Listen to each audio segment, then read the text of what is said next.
So the Detroit Lions have gone out and they have now drafted DeAndre Swift with their second round pick, the 35th overall pick. And I think I like it. I think it makes a lot of sense to me. I mean, this is kind of a position of need. I know they have Kerryon Johnson, who I do like, but he just seemingly can't stay healthy. So, getting another running back to pair with him makes a lot of sense. I think that sometimes, I think you can look at the Lions and kind of say, well, I'm not sure if they're ready to be competitive this year. They might need to rebuild a little bit. They were the third worst team in the NFL last year. Admittedly, a lot of that was because Stafford got hurt. But they still, in my opinion, are maybe should take a year to sort of rebuild and then try to be good. But that is clearly not what the Lions are going to do. They are going to try to be competitive this year. And when you're trying to be competitive, it's usually a good move to draft a running back. And when you're trying to rebuild, it's usually a good move to not draft a running back. So clearly, they are trying to be competitive, and I don't hate it. I don't hate this decision whatsoever. I do think Swift is very good. And not just the fact that I don't hate drafting a running back here, but I really like Swift himself. I think Swift is very good. And when you have a good player who is in a position of need fall to you, sometimes the best player available also happens to be a position of need. I feel like that is the case this time. Best player available probably was Swift, either Swift or Dobbins. So whichever running back you preferred, they like Swift better, so they drafted him. It makes a lot of sense to me. I do think this is kind of, really, I know people are going to say, well, if Kerryon stays healthy, then this will be kind of a wasted pick. But I don't know if I agree with that. For one thing, I think that if Kerryon stays healthy, well, then you have two good running backs, and you can use two good running backs. And I think the other side of the coin is that this will help Kerryon stay healthy. This will help him not have to take as many snaps, so therefore he can remain healthy. And also, listen, when a running back has some injuries, sometimes they fall off. Hopefully that won't happen with Johnson, but it could. And so either way, this just makes a sense. It is a hole, so you are patching up that hole. I like this pick from the Lions. It feels weird. I'm very critical of the Lions at times, but I do very much like this pick. So we'll start things off with this play, and what's going to happen is that first things first, you're going to see those four blocks right there trying to block those Notre Dame players. One of the blocks is going off screen because there's a defender off screen, but that's the way this play is going to work. Everyone is accounted for down there, closer to the bottom half of the screen. And for Swift, what he's going to do is he's just going to run down that direction. Pretty simple.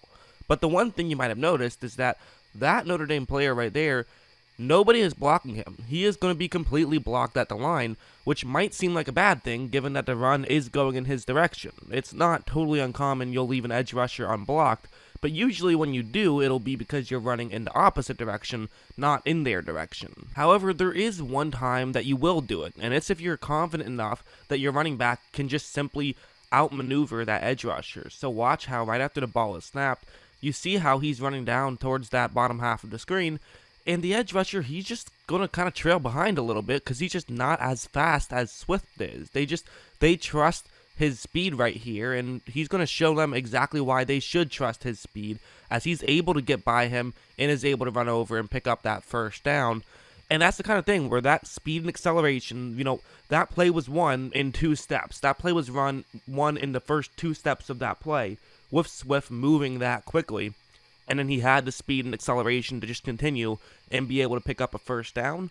Not everybody in college can do that kind of thing, and not everybody in the NFL can do that kind of thing. So that kind of goes to show why this guy is a pretty big prospect. And quite frankly, you know what? In the NFL, more and more so, we're seeing teams that don't just run inside the tackles. So, having somebody who can make those types of runs, I can definitely see him getting used in that sense with his new team here. And this plays another interesting example. This time it is actually going to be him in the passing game. What's going to happen is that this is going to be man coverage, and that's going to be his route.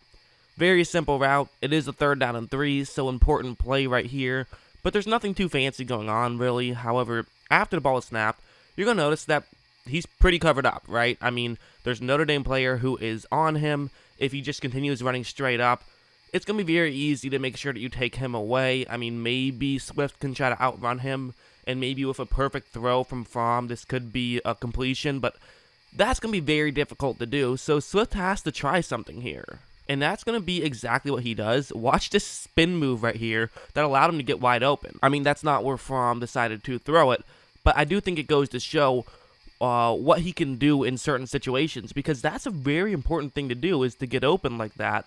A very unique way to get open. But one other factor is that, keep in mind, that was past the line of scrimmage, or it wasn't past the line of scrimmage. So because of that, this now means that you can interfere with him. You can shove him. You can't hold. Holding is still a penalty, but you can tackle him basically. I mean, as long as you don't hold. If you just push him and he falls down, that would be a great thing. He can do that. I do feel like Swift has some pretty good awareness, and he also has the footwork to make up for that awareness. Like on this play, that's going to be the blocking concept. So, okay, there's a lot to look at here. I'm not going to explain every single block and what every single guy is supposed to do. Really, the key block I want you to take a look at is going to be that one. It's the right tackle going up to block an interior lineman right here.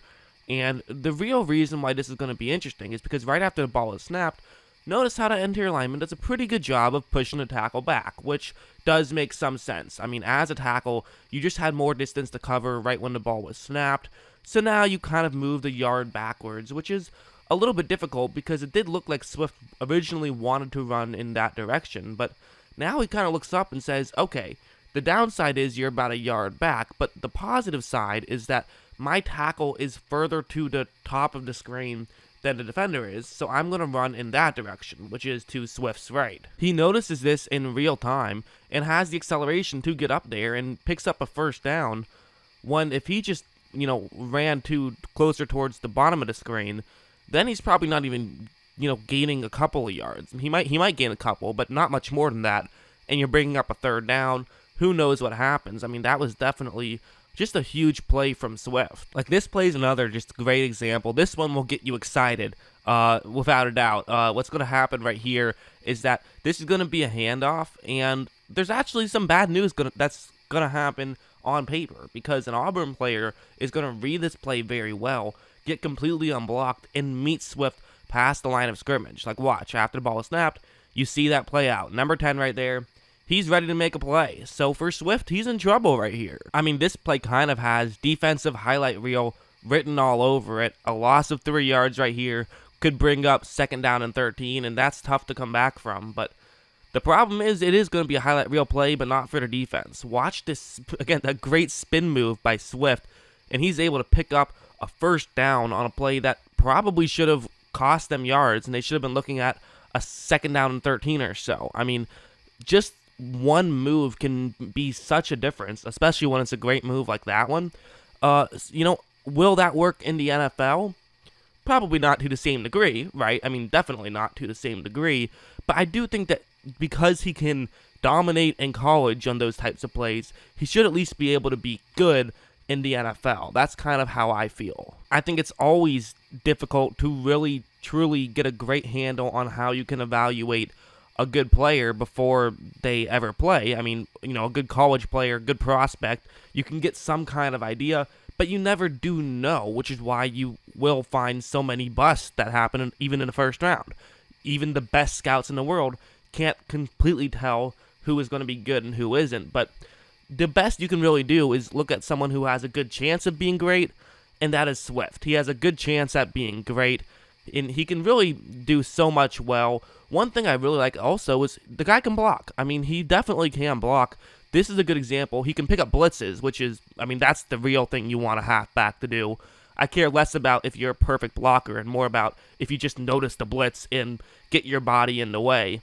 On this play, it is going to be a blitz. Number 11, who's circled, he's going to be blitzing. Swift is going to run up and block him. And watch how Swift does a great job of finishing off this block. Again, nothing crazy. He didn't pancake anybody, but I don't expect him to. All I want him to do is just get in the way of the guy who's blitzing enough to give your quarterback time to make a throw. With a blitz, you don't need as much time, so you can just get a small handle on him, knock them out of the way, which Swift did there. It was a solid block. He did the right thing there. He didn't try to block a guy straight up.